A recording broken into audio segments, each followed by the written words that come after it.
حدیث پاک میں آیا ہے کہ اللہ تعالیٰ 3 قسم کے لوگوں سے بہت زیادہ محبت رکھتا ہے، اور ان لوگوں کے اعمال اللہ کو بہت زیادہ پسند ہیں۔ نمبر 1، وہ لوگ جو راتوں کو اٹھ کر اللہ کی کتاب کی تلاوت کرتے ہیں اور تہجد اور نوافل کے اندر قرآن کریم کو اپنا مشغلہ بنا لیا ہے، تو قرآن کریم میں بھی ایسے لوگوں کی تعریف آئی ہے۔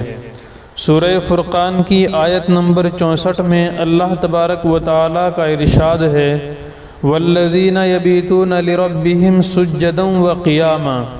کہ وہ لوگ جو اپنے رب کی خوشنودی کے لیے سجدہ اور قیام کی حالت میں راتوں کو زندہ رکھتے ہیں، یعنی تہجد کی حالت میں شب بیداری کرتے ہیں۔ اور اسی طرح اللہ تعالیٰ نے سورہ سجدہ کی آیت نمبر 16 میں ارشاد فرمایا، تَتَجَافَى جُنُوبُهُمْ عَنِ الْمَضَاجِعِ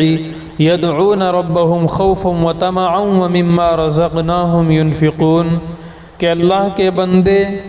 جو اپنی کروٹوں کو خوابگاہوں سے دور رکھتے ہیں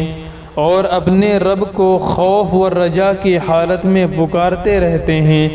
اور اللہ کی دی ہوئی دولت میں سے اللہ کے راستے میں خرچ کرتے رہتے ہیں۔ دوسری قسم کے وہ لوگ ہیں جن سے اللہ تعالی محبت رکھتے ہیں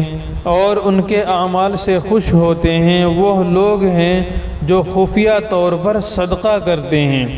اور کسی قسم کی ریاکاری اور دنیا کی شہرت نہیں چاہتے ہیں۔ تیسری قسم کے وہ لوگ ہیں جو میدان جنگ میں